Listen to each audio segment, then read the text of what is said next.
Hey you! Do you like Sins of a Solar Empire 2?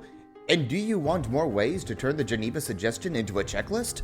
Then I believe I have the answer for you with the recently released DLC for Sins of a Solar Empire 2, simply titled Reinforcements. The Reinforcements DLC nicely drops into your lap 6 new ships for you to command, one for each sub-faction of their own class, called command ships or super capital ships. These things basically act as mini titans, a nice little balance between the giant uber ship you can build in the endgame and the rest of your capital ships that you can just vomit out whenever you want. With a maximum of 3 being able to be built at any time, these really actually change up the fleet layouts that you're used to, since their sheer presence, especially when fully upgraded, really alter the ways battles can go, and frankly some of these just smaller ships are more powerful than the titans of their respective factions. Speaking of the ships, let's do a quick overview of them, shall we? Starting from the top, we have the TEC... oh boy. Oh my god. Kvarkov Modular Battlecruiser. This is the command ship of the TEC Primacy, aka the faction that looked at the R-ism word and decided it could become a damage buff. Honestly, this ship is one of the more creative ones that we have access to because it's, well, in the name, modular. This thing doesn't spawn in with all of its weapons activated. You have to decide what to give it. You can decide between Gauss turrets, missile turrets, or even rapid-fire beam turrets, and even use the back of the ship in order to put on giant rail guns, massive missile pods, or even turn it into a big carrier.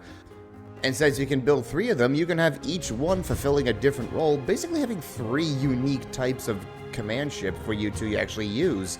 On the flip side, we have the TEC Enclave and their new Takadarn Command Fortress, which is basically what happens when a bunch of engineers go to a bar, get plastered, and one of them thinks, if we put duct-taped engines on a shipyard. And that's exactly what they did. They duct-taped engines to a cruiser-scale shipyard, give it firepower, and a whole bunch of abilities that make your fleet as tanky as physically possible. And when you have all 3 of these things active with their ultimate ability, which summons a free 200-point fleet for you to summon in to help, that means you can have 600 free supply worth of ships just called in on a whim to instantly bolster your fleet. And these aren't schlock ships either. These are like heavy cruisers and stuff. This thing's actually really dang good at both offense and defense, just with the way it functions.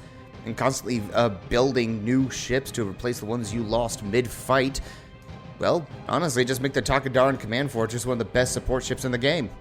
Moving on to the Space Jehovah Witnesses, we have the Advent Justitia Dreadnought, this one for the Reborn faction. And this thing's kind of weird. It is a mix of a debuffer and support ship whose abilities are dependent on which ship items you give it. It comes with 3 mutually exclusive buff items that, depending on which one you put it on, give the command ship's abilities a different effect, whether it's healing your ships, giving them antimatter, or whatever debuff it can apply. It's honestly just a weird multi-role vessel that, frankly, I'm not really sure how to use it properly. If you guys, if anyone in the comments plays Advent Reborn and knows how to use this thing, do let me know. Maybe I'm missing something. Also, am I the only one that gets really big Ori ring ship vibes from Stargate with this thing?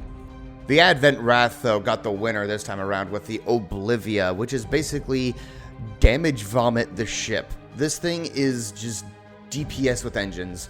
All of its abilities, especially its ultimate ability, are just to do with how much damage can this thing spit at you and how fast it can. And like I said, the final ability, Stasis Beam, is brokenly powerful.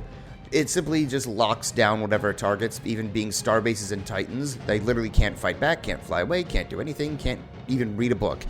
And not only that, when it gets hit with the Stasis Beam, it takes more damage from every source. This one ship by itself can basically cause a titan to go from the ultimate threat to something that you sneeze on and it turns to dust. The only downside is, it's an Advent ship. It really cannot tank that much damage, especially if it lacks any Iconus Guardians with it. Still though, the amount of damage this thing does dish out, yeah, the Oblivia is insanely powerful. And finally, moving on to the faction I am biased towards, we have the Visari command ships. Starting with the Visari Alliance, because they actually might have my favorite one in the game with the Sularcon Tyrant.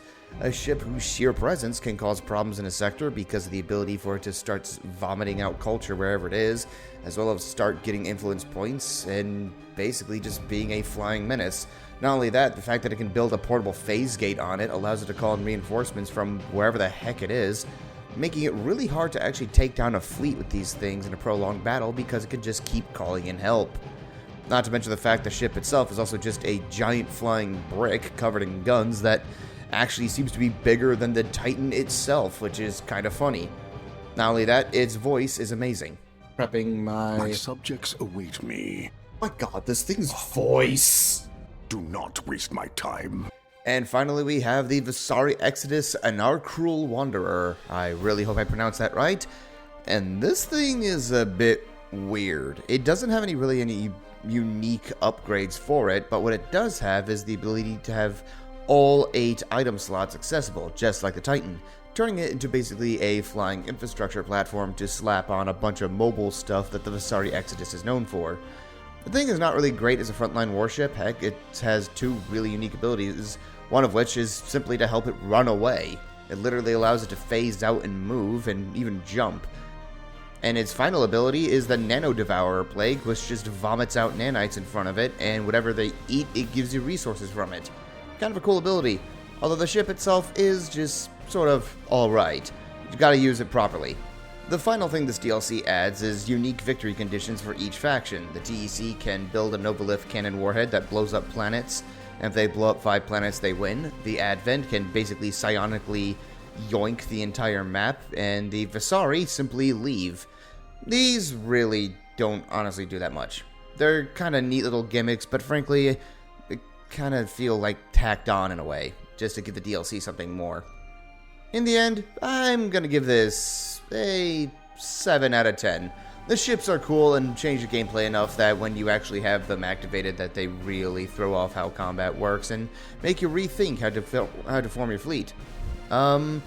Is it worth $15? I'm kind of in the middle on that one. I can see arguments saying that it's too expensive, but frankly, I'm okay with it. So yeah, that is my quick review of the Reinforcements DLC for Sins of a Solar Empire 2. Let me know what y'all think about it in the comments below. Did you buy it? Did you not buy it? And if you did, what is your favorite one of the new command ships and which one is your least favorite? And finally, what do you think of the new victory conditions?